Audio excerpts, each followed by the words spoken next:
Do you know what's essential for creating a famous manga? I was asked this when I presented a manga I translated to a publisher. What do you think is crucial in manga creation? First and foremost, it's vital to gain the reader's empathy. To do that, you initially need a protagonist who has dreams and with whom readers can emotionally connect. Another element is the existence of something that obstructs the protagonist's dream.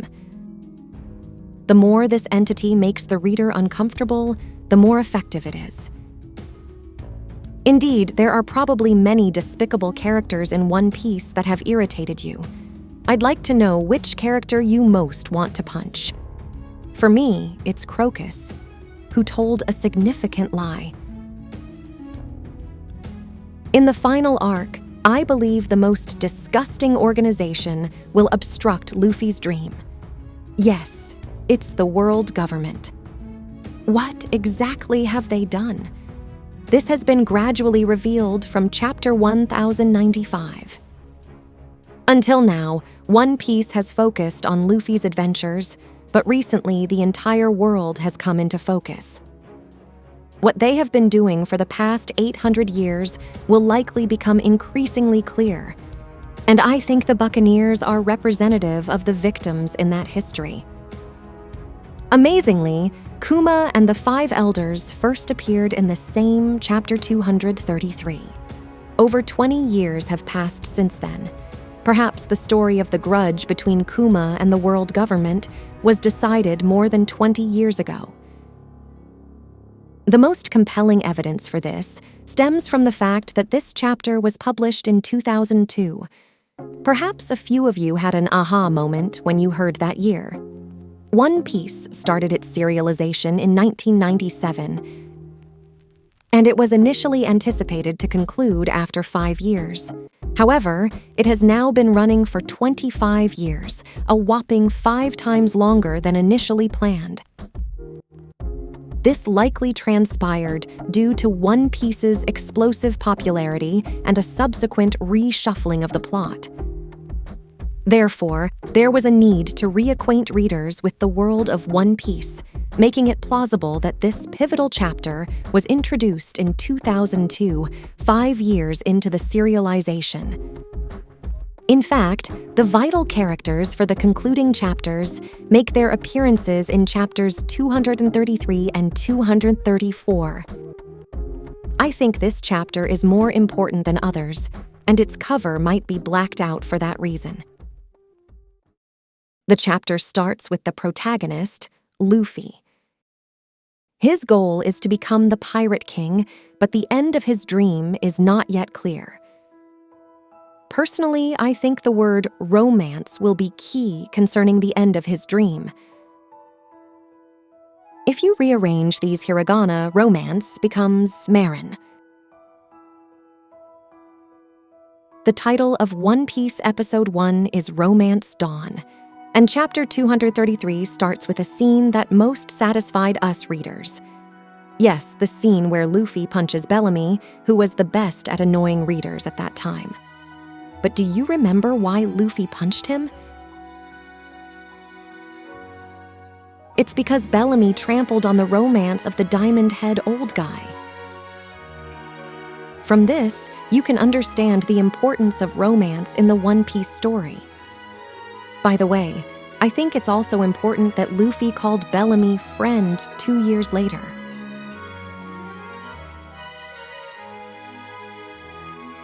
Now, the next scene is a depiction of repairing the ship that Bellamy destroyed, but you should already recognize it. The pulse and rhythm of Nika are different, but the same font is used, and it closely resembles the depiction when Nika awakens. And then Buggy makes an appearance. Buggy was on a certain island searching for Captain John's treasure, and in the center of the island, there's a large skull. Yes, many of you, like me, probably thought of Hachinosu. Perhaps the existence of the Rocks Pirates was already in Oda-sensei's mind at this time. After this, Buggy encounters Ace. Ace is Roger's son. Buggy might just be the son of that man. The scene then shifts to Mariéjois, where the 5 elders make their first appearance. They are the root of many enemies that stand in the way of our protagonist, Luffy. Heading to Mariéjois are Kuma and Doflamingo. This was also their first appearance. By the way, in the following chapter 234, Doflamingo said something like, "The island's business is going too well." This probably referred to his later revealed rule over Dressrosa and his dealings with Kaido. Sengoku responded sarcastically to Doflamingo's remark, and he was introduced as Buddha Sengoku. While the top of the Marines was represented by a Buddha, the top of the world government is Im. I think there's no need to explain this wordplay further. In contrast, Kuma appeared holding a Bible with a goddess depicted against a backdrop of the sun. Surely, the story between the world government and Kuma was somewhat conceived by this time. In chapter 234, the Blackbeard pirates also make their appearance with the moon in the background. I think they will become important enemies alongside the world government, but I'd like to discuss Blackbeard in more detail in another video. Whether the concept of Nika was planned from this point is unclear, but there's a consistency in the unique rhythm and the depiction of the moon in the background. Also, from the depiction in Kuma's Bible, I believe it was determined that the sun god would become a crucial element in the story, one way or another. Considering the flow of chapter 233, it's clear that Luffy's greatest enemy is the world government, and Kuma's presence helps us re-recognize the world government as an unpleasant enemy organization. In fact, in recent chapters, Kuma's tragic past has been gradually revealed. Let's get back to chapter 1095. Saturn is squeezing her, and the Straw Hat crew and Vegapunk are unable to move. Personally, I think this is due to Ushione's ability. There are various legends about Ushione throughout Japan, and most of them describe it as extremely brutal and ferocious, spewing poison and enjoying devouring people. I think everyone might be paralyzed by this poison. Even Luffy, who has a resistance to poison, cannot move for a different reason now. Perhaps Sabo was able to escape from Saturn, who had turned into the form of Ushione, because he himself was made of flame. So, Sanji might be able to break through this situation by igniting his own body. In addition, I personally think there is a possibility that other reinforcements might come, but I will talk about that later. Now, amidst this crisis, Kuma's flashback finally begins.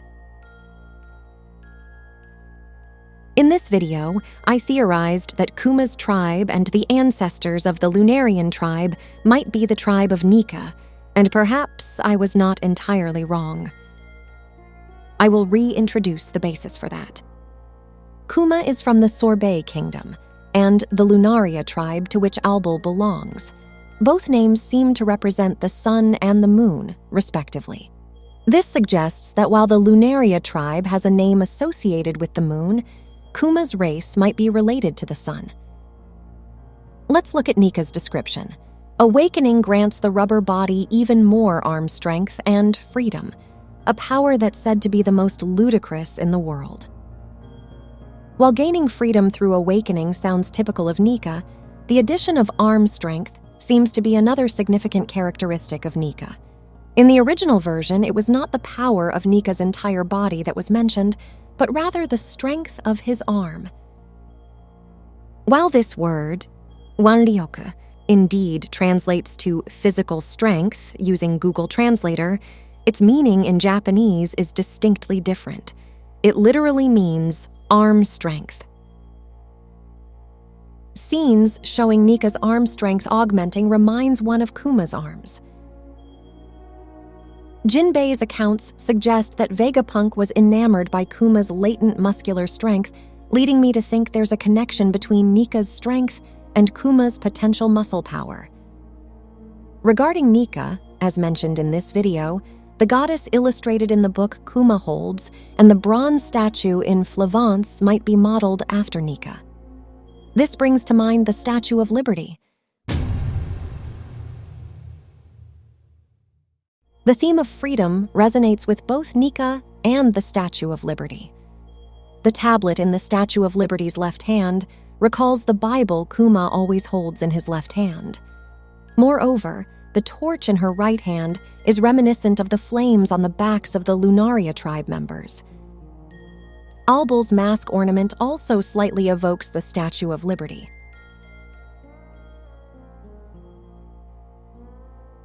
This suggests that Nika might be associated with both Kuma's race and the Lunaria tribe.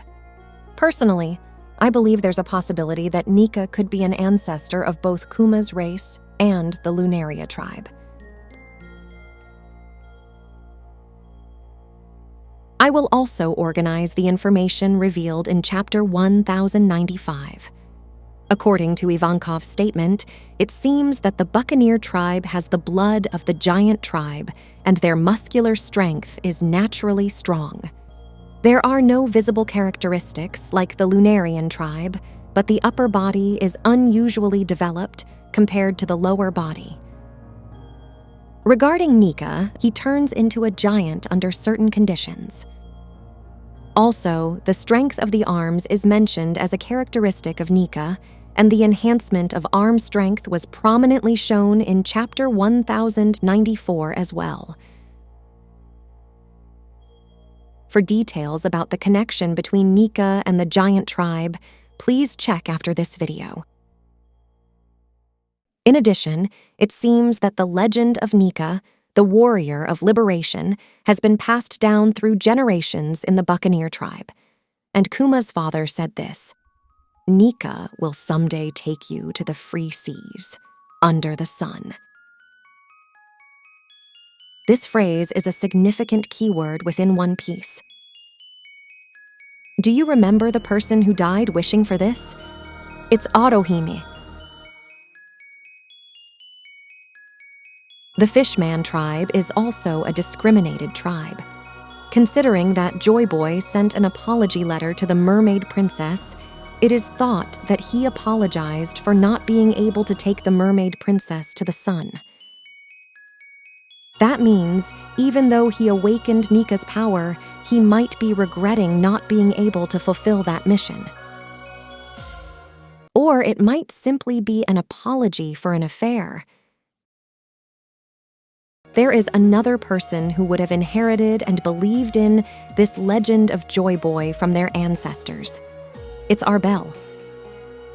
It was revealed that Arbel, of the Lunarian tribe, also had the legend of Joy Boy passed down from his ancestors. From this, it can be inferred that at least the Buccaneer tribe, Lunarian tribe, Fishman tribe, and Giant tribe had friendly relations with the Giant Kingdom. In Chapter 1095, Saturn mentioned that Kuma is a descendant of a tribe that committed a great sin against the world. Since deciphering the poneglyphs is a crime in the world governed by the current world government, perhaps Kuma's tribe was involved with Joy Boy or the Giant Kingdom, and like Lily, doing something to assist the Giant Kingdom might be considered a crime. Since just reporting sighting information of the Lunarian tribe to the government is worth 100 million, it's probably treated as a criminal by the world government, just like the Buccaneer tribe. Considering that Kuma believed in Nika, it also explains why he saved Luffy and the Straw Hat crew from Borsalino and protected the Thousand Sunny for 2 years. Vegapunk, who programmed Kuma in this way, also knew the real name of the Gomu Gomu no Mi. From this, it was probably an action taken with the understanding that Luffy, who uses the ability of the Gomu Gomu no Mi, harbors the power of Nika. However, Personally, I think there is another possibility. It's the fact that Luffy is Dragon's son. I've explained this in a video I posted in the past, so let's take another look at it here. Kuma was 9 years old 38 years ago. This crying Kuma looks roughly around that age, so it's quite possible. Dragon's past is still unclear, but perhaps his first encounter with Kuma was during the God Valley incident. It's not yet known when Dragon started his revolutionary movement as the leader of the organization that served as the precursor to the present-day Revolutionary Army. But it's quite possible that Dragon was part of the government when he was 17, 38 years ago. Just as Garp wanted to make Luffy and Ace into Marines, it's easy to imagine that he could have recruited Dragon into the Marines. It's likely that the reason Garp and Dragon began to despise the Celestial Dragons was due to God Valley. Seeing the treatment of the slaves by the Celestial Dragons may have been what led Dragon to decide on a revolution. Therefore, Kuma might have been saved by Dragon and helped him form the Revolutionary Army 16 years later. Kuma had himself programmed by Vegapunk to protect the Sunny, which could reflect his expectation for Luffy, who possesses Nika's abilities, as well as a means of repaying Dragon's kindness.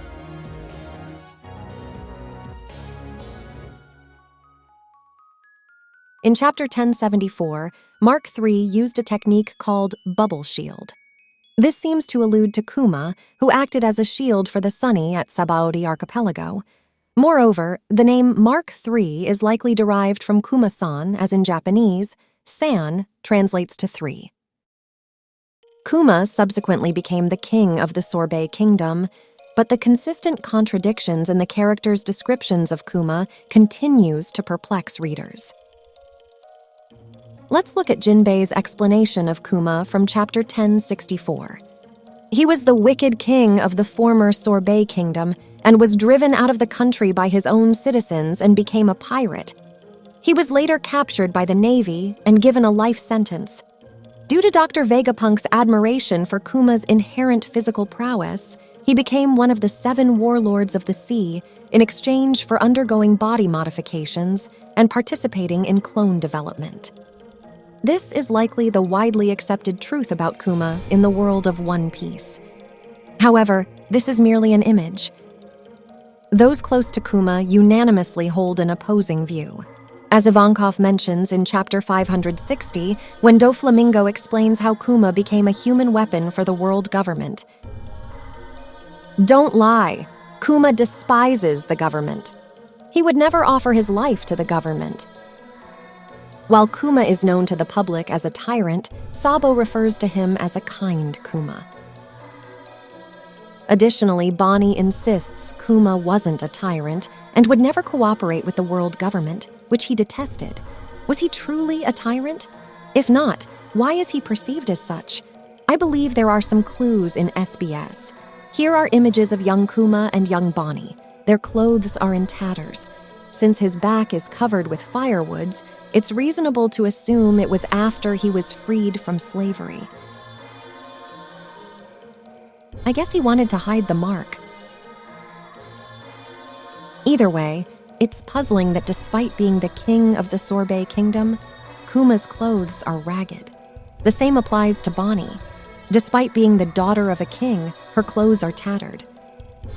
Compared to other members of the worst generation, it's clear that Oda intentionally portrays her as living a poor life. Therefore, their Sorbet Kingdom might have been a poor one. In the world of One Piece, what happens to poor kingdoms or countries? Yes, they cannot pay the heavenly tribute. Like Sphinx. The Vodka Kingdom was also in danger, so the citizens of the Sorbet Kingdom must have been dissatisfied with the world government. So what did Kuma do to address this issue? I have a theory. Young Kuma was reading a book titled Ninokin. What is Ninokin? Perhaps you've heard of Ninomiya Kinjiro. He is known as a Japanese philosopher. Look at his statue.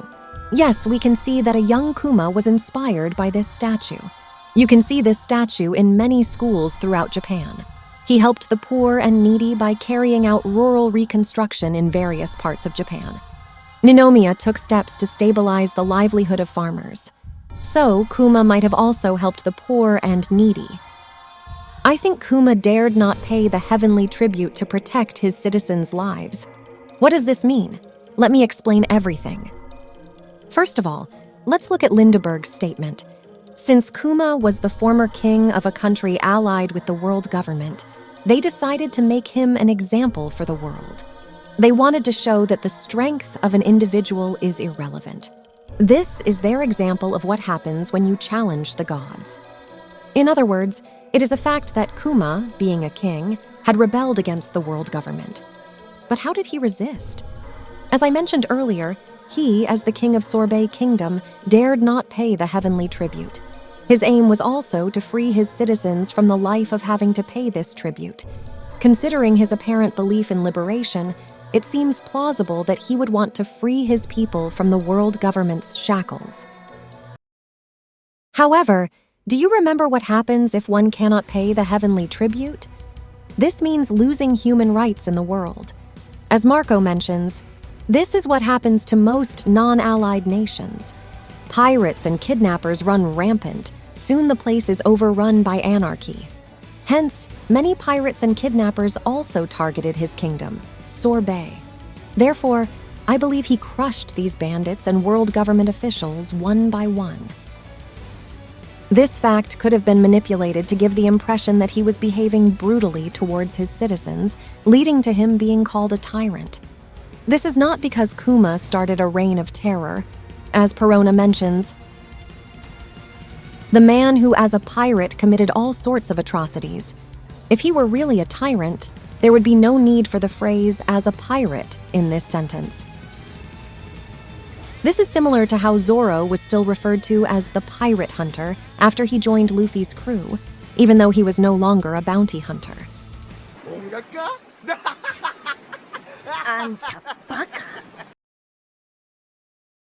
By the way, according to Jinbei's explanation, Kuma was driven by his citizens to become a pirate. Also, Ninomiya Kinjiro was from Kanagawa, but his efforts to save the peasants had an impact from the Tohoku region to the Kyushu region. This implies that Kuma might have also protected countries in the South Blue that couldn't pay their heavenly gold to the world government from bandits and world government officials. This could have led to the brutal image of Kuma being prevalent in society. Then Kuma was caught by the Navy. So, while Kuma was saving the needy people in a certain kingdom as a pirate, Bonney and some citizens of the Sorbet Kingdom could have been taken hostage as a crime of treason against the world government. In fact, when Bonney was captured, Sakazuki said, "When I found out you escaped from the world government, it sent shivers down my spine. But now it's all over." Bonney had been captured by the world government once before. At that time, Bonney was likely used as a bargaining chip to force Kuma to work for the government. But why did Kuma accept the government's terms when Bonney managed to escape? I believe he sacrificed himself and entrusted the future to Luffy, who possesses the power of Nika to lead the world to dawn. It's likely that it was Vegapunk who told Kuma about the existence of Nika's fruit. The reason for the body modification was probably to fulfill Kuma's wish. It seems that Vegapunk had promised not to tell Bonney why he and Kuma underwent body modifications. The decision to lose his ego was made by Kuma himself. This suggests that Kuma desired to change the world by sacrificing himself. The key to this, I believe, lies in Kuma's memory. Morley said something along these lines: Kuma's life is the very epitome of the world government's sacrifice. This implies that the darkness of the world government is vividly depicted in his memory. Therefore, I believe Kuma decided to sacrifice himself to spread his memories to the people of the world in order to change it. That's probably why Vegapunk said to Bonney, "Kuma is a fine man. I am proud to call him my friend." Kuma had refused to have his memories probed in his conversation with Vegapunk. That's probably why he himself became a cyborg, as the human Kuma couldn't bear it. I think he made this decision after hearing Vegapunk's dream. Do you remember Vegapunk's dream? It was for people around the world to connect to the punk record and share their knowledge with the world. With this method, Kuma probably thought he could share his memories with the people of the world and become the cornerstone for changing the world.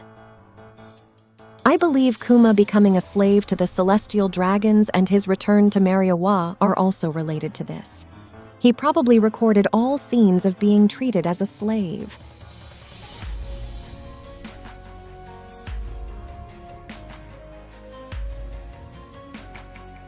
I think Vegapunk, when spreading his memories, is also trying to simultaneously disseminate how Kuma, who became an invincible slave, was treated as a slave in Mariajois. Otherwise, there's no way Vegapunk would have sent Kuma to Mariajois as an invincible slave. This is probably also the reason why Kuma lost his ego. If he had no ego, he could endure being treated as a slave indefinitely, record all of it, and spread it to the world, thus shocking the world. And the reason why Kuma went so far as to offer himself as a sacrifice is likely due to the existence of Luffy. He waited until the Straw Hat crew appeared in Sabaody. Then, believing in awakening the power of Nika, he probably headed for Mariwa. Furthermore, Kuma always wears a sun-cross shirt, and even his paw mark seems related to the sun symbol. Actually, in chapter 1095, Kuma expressed a desire to become everyone's hero, so there's a good chance he was acting to help countries not affiliated with the government. However, one question remains. Why did he become a human weapon without saying a word to Bonney? I think the reason might be found in Kuma and Bonney's past. Let's start by looking into the questions about Bonney. Is Bonney's real age 24? Is she a toddler, or could she possibly be a clone? However, much of the information regarding Bonney and Kuma remains ambiguous. This ambiguity leads to countless possibilities. In the original Chapter 1093, Vegapunk clearly refers to Bonney as if she were a toddler.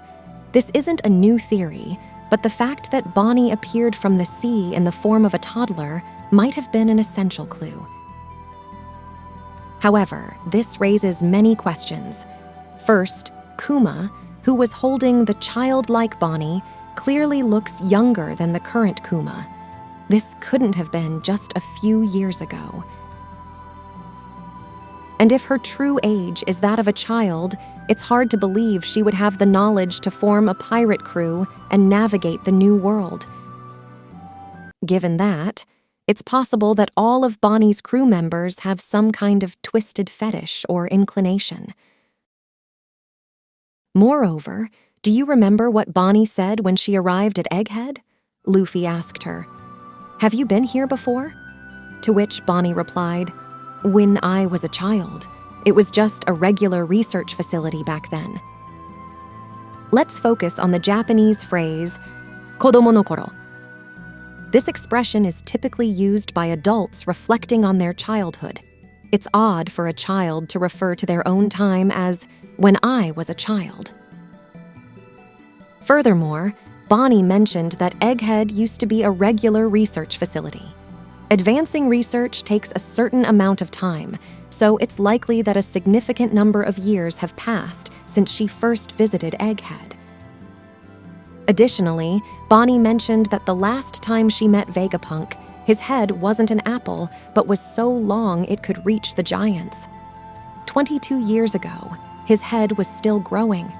However, when she talked about memories with Kuma, Vegapunk's head was already an apple. It's unclear how many years ago this was, but Bonney's comments suggest she met Vegapunk a long time ago. Considering all this, it's hard to believe her current age is between 8 to 10 years old. So, why did Vegapunk refer to her as if she were a toddler? I'd like to share my theory here to resolve these contradictions. The original Bonney died for some reason. Unable to bear this loss, Kuma approached Vegapunk to create a clone of Bonney. Yes, Just hearing this might be confusing, so let me explain step by step.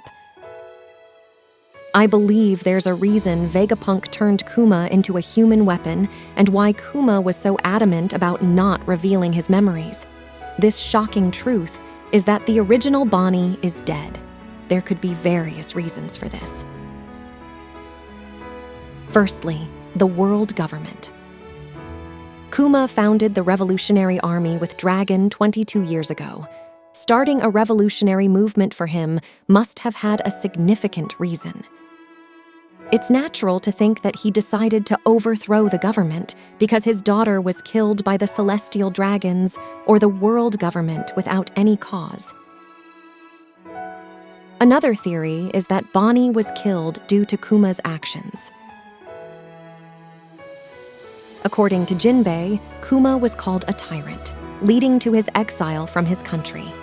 Perhaps during this time, Bonney got involved in an incident with Kuma and was killed by the citizens of the Sorbet Kingdom. I personally believe there's a reason Kuma was seen as a tyrant, but to the citizens of the Sorbet Kingdom, he probably did appear as one. As I mentioned earlier, since Bonney said she visited Egghead when she was a child, it's safe to assume she has memories from her childhood up to adulthood. However, Vegapunk perceives Bonney as a young child. Considering this, we can resolve the issue. The physical age of Bonney's clone seems to be around 8 years old. Just before Bonney's death, Kuma extracted memories from the original Bonney's body and transferred them to the clone. I think Kuma concealed the memories around the time she was killed. Like Pudding did to Sanji, memories might have been removed or replaced with different ones. Thanks to these memories, she lived her life without realizing she's a clone. Fortunately, her ability allows her to manipulate her age freely. Given this, the clone Bonney, who has memories from her past life, believes she's 24 years old, and thus primarily appears as a 24-year-old. To make it clearer, let's create a timeline. Currently, Bonney's age isn't confirmed, but it's estimated to be 24. If we assume the age of Bonney's clone to be 8, then she was created by Vegapunk 8 years ago.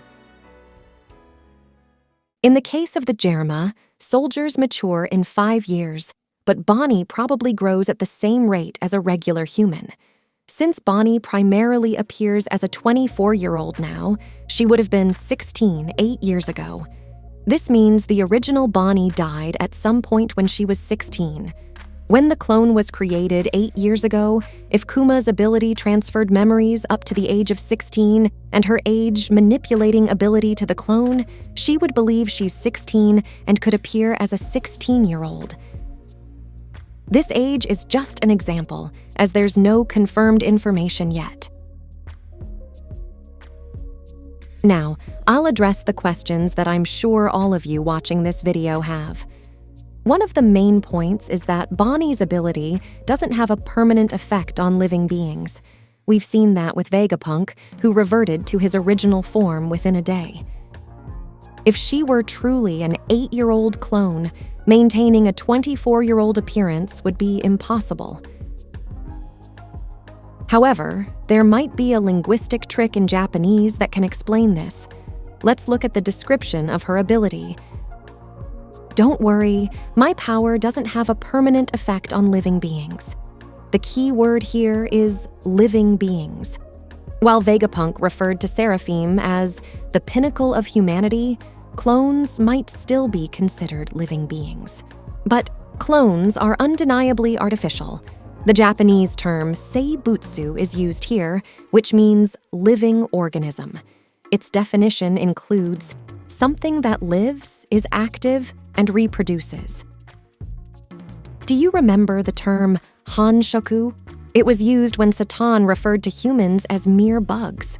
This means that the definition of seibutsu includes the ability to reproduce.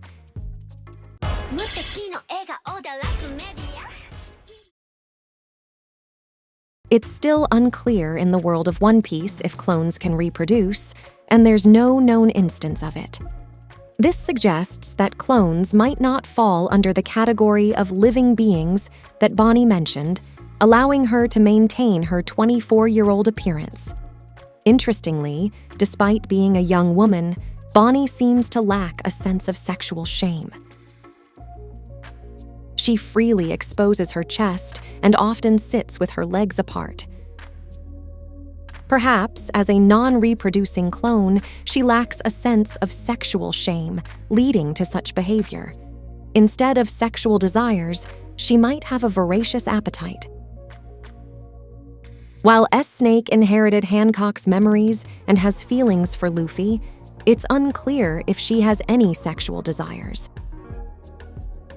However, even if the Devil Fruit recognizes clone Bonney as a living being, there might be a way for her to semi-permanently maintain her 24-year-old appearance. According to Vegapunk's hypothesis, Devil Fruits have the ability to materialize people's imaginations. This means that if Bonnie's memories were manipulated to make her believe she's 16, she could maintain that appearance indefinitely. By the way, in our world, while not human, there's an instance of a clone producing another clone. Dory. My apologies, it's Dolly. In Japanese, both are written similarly. Dolly, the sheep, the first mammal cloned from an adult cell, gave birth naturally. Do you remember the name of one of her offspring? Interestingly, it was Bonney. Is this just a coincidence? Speaking of Dolly and sheep, it reminds me of the House of Lambs in Elbaf, where Charlotte Linlin was. Bonnie's hair color and voracious appetite do resemble Linlin's. The first successful clone experiment by Mads was Stussy, who knows Linlin. Perhaps Vegapunk acquired Linlin's genetic factors through Stussy and partially incorporated it when creating Bonnie's clone. Moreover, there are several indications suggesting that Bonney might be a clone. A prime example is the narration at the beginning of chapter 1072. Even if the world doesn't acknowledge it, she was born into this world. This likely refers to Stussy, who is a successful clone. However, the image accompanying this narration is of Bonney. By the way, Bonney made a comment about Sanji, saying, "He's great, isn't he? Good at cooking and strong too." While Sanji isn't a clone, he was born with manipulated genes. Perhaps, after discovering she's a clone, Bonney subconsciously felt a kinship with Sanji, seeing him as someone similar to herself. Given these reasons, it's plausible to think that Bonney could be a clone. However, in our world, creating a human clone is absolutely taboo. The idea of resurrecting a deceased child as a clone raises serious ethical concerns. This might have led Kuma to be consumed by guilt. The fact that Kuma willingly gave up his emotions might also indicate his regret over his actions. So, why did Kuma store his memories in the NICU room? In this video, I predicted that Kuma's memories will be shared with people worldwide. This could lead to people becoming aware of the world government's dark secrets, setting the stage for the Straw Hat crew to challenge them. I also believe Kuma had another motive. As I mentioned earlier, I theorize that Bonney died once but was reborn as a clone with the original Bonnie's memories. Initially, out of grief, Kuma might have asked Vegapunk to create a clone of Bonney. However, as time passed, he might have been consumed by guilt. He might be planning to die and be reborn as a clone with his own memories, just like Bonney. That's why he preserved only his memories. His conversation with Vegapunk about memories likely hints at this. Yasui-e ate the same smile fruit that Toko consumed. I think a similar situation might be depicted between Kuma and Bonney.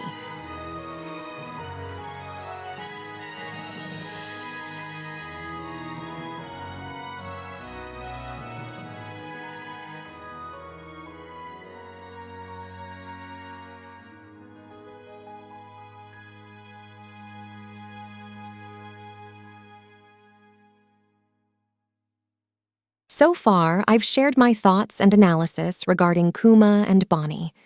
However, as I mentioned at the beginning of this video, the most crucial character is our protagonist.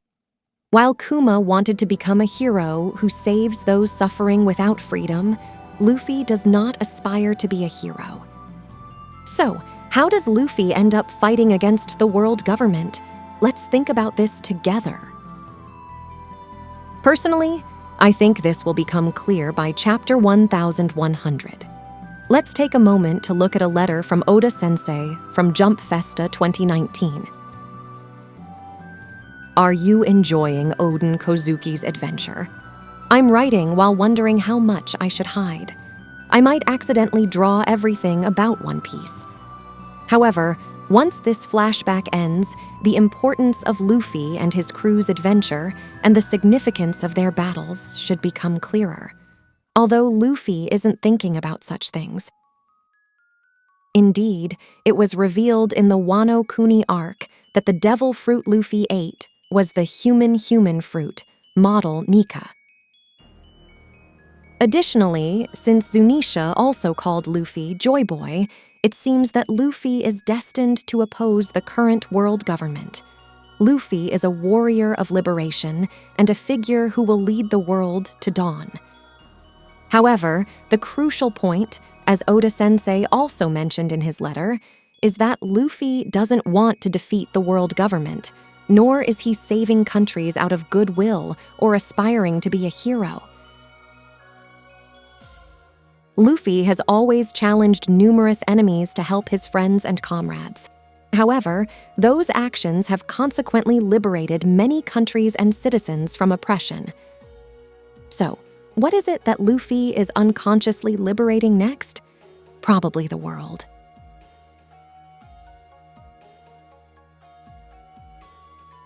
And, as has been hinted at several times since the Egghead arc began, there's a victim of the world government very close by.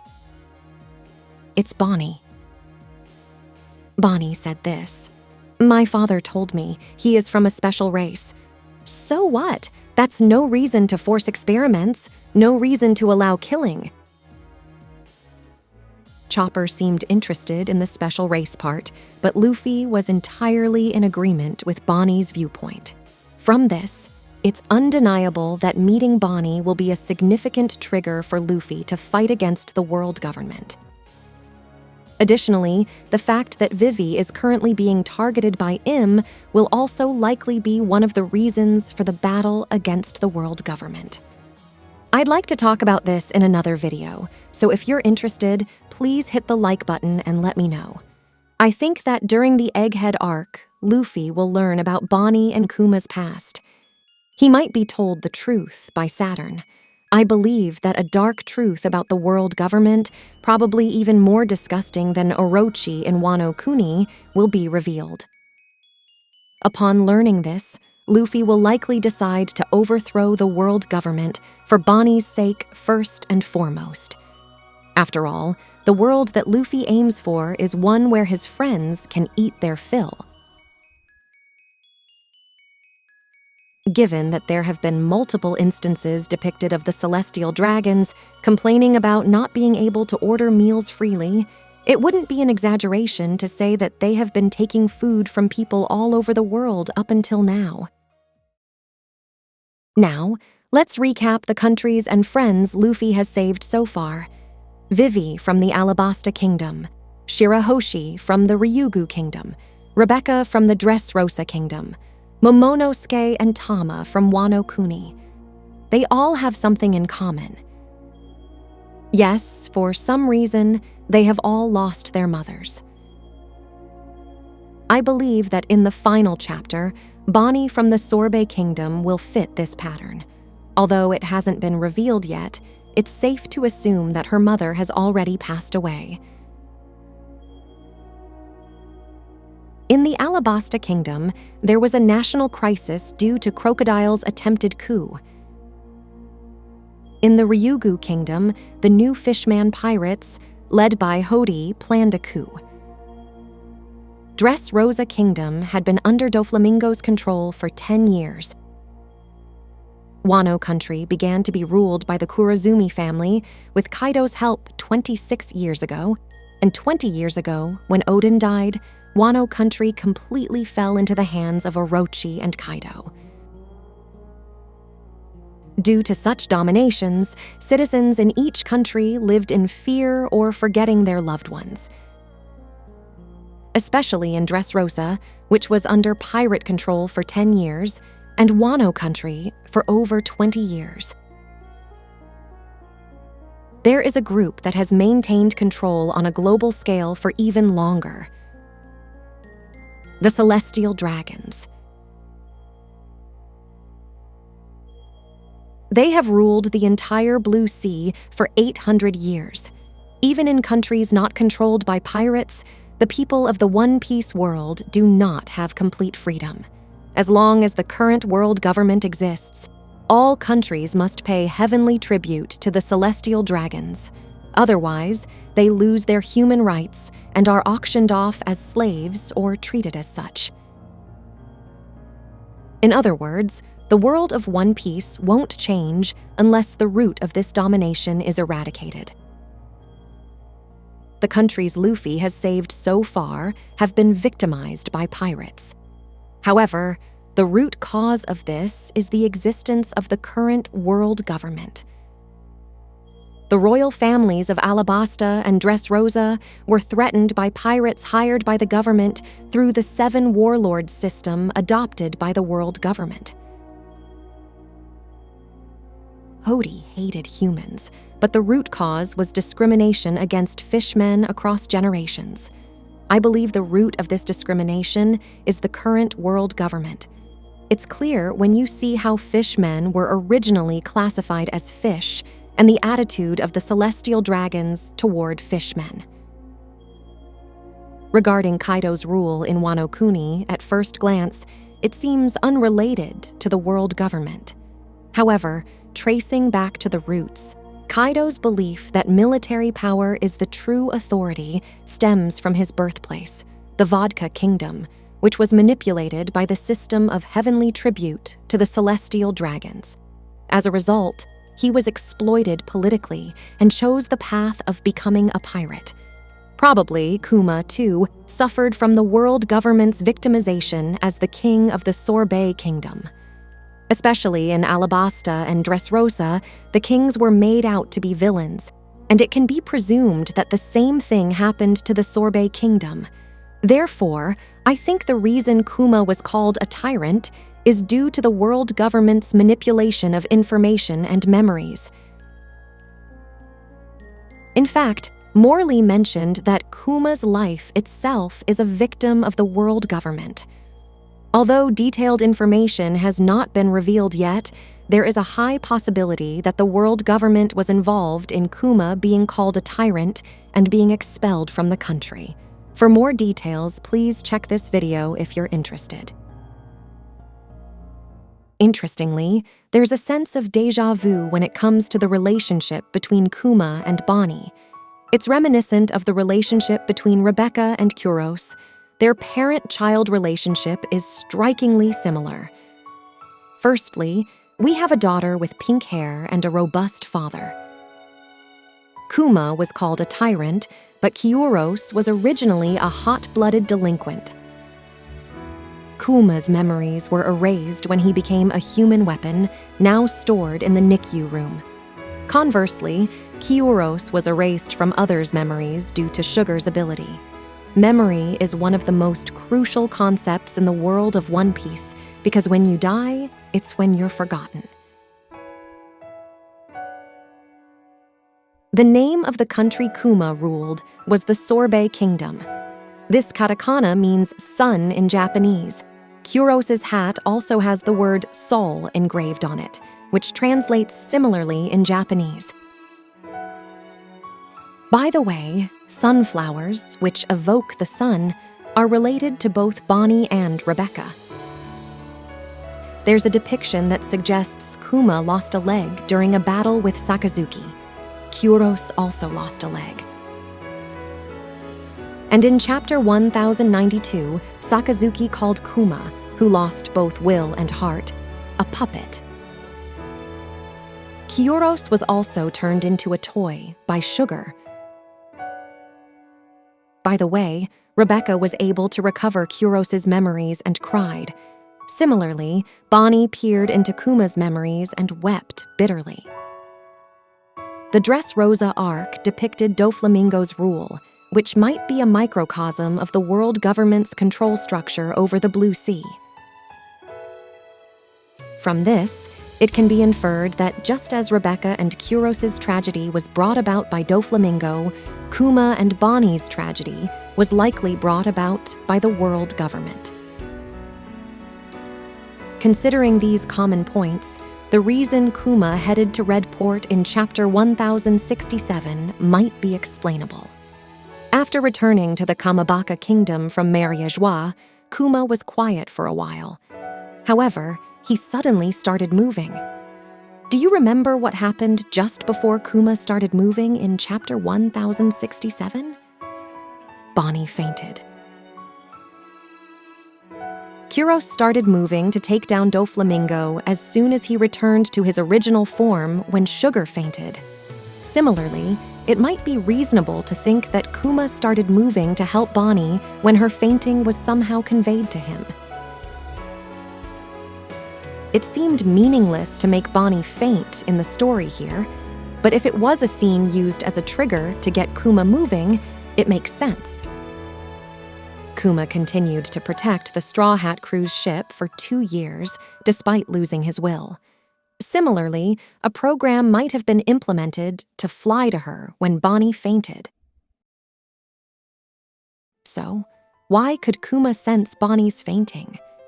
Several reasons can be considered, but a high possibility is that Bonney is also a clone. When she lost consciousness, this information was transmitted to Kuma, and he was programmed to go to Bonney's location to protect her. Bonney was indeed almost drowning in Chapter 1060, but she had not completely lost consciousness. For those interested in the possibility of Bonney being a clone, please check this video where it's discussed in detail. Well, let's delve into this theory, as there are still some issues to address. First off, whether Kuma's destination is truly Egghead Island is in question. In Chapter 1092, it was revealed that Kuma's ultimate destination is not atop the Red Line. Kuma was stopped by guards as soon as he reached the top of the Red Line. One of the guards mentioned, "Kuma is trying to go somewhere." So why did Kuma land at Red Port in the first place? Considering the locations where Kuma sent the Straw Hat Crew, the answer becomes apparent. Everyone was sent to a region in either the first half of the Grand Line, East Blue, or South Blue. Despite Sabaody Archipelago being close to the Red Line, no one was sent to the New World side, beyond the Red Line. In other words, it becomes clear that Kuma's ability cannot send people or objects over the Red Line to the sea on the opposite side. Hence, Kuma likely landed at Redport for this reason. Thus, it seems Redport was not Kuma's original destination, but merely an obstacle.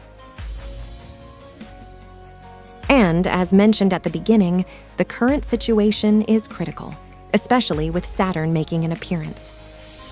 Bonney clearly shows hostility towards Saturn, so there's a high chance she might be eliminated here. Perhaps Bartholomew Kuma might make an appearance to save Bonney at this juncture.